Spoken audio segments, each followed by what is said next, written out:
তিনি কে?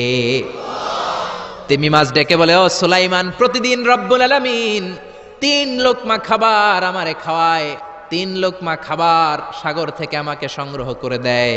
তুমি যে 40 কিলোমিটারের সব খাবারগুলো আমার পেটের ভেতরে ঢুকিয়ে দিয়েছো সুলাইমান, আল্লাহর 3 লোকমা খাবারের 1 লোকমার সমানও হয় নাই।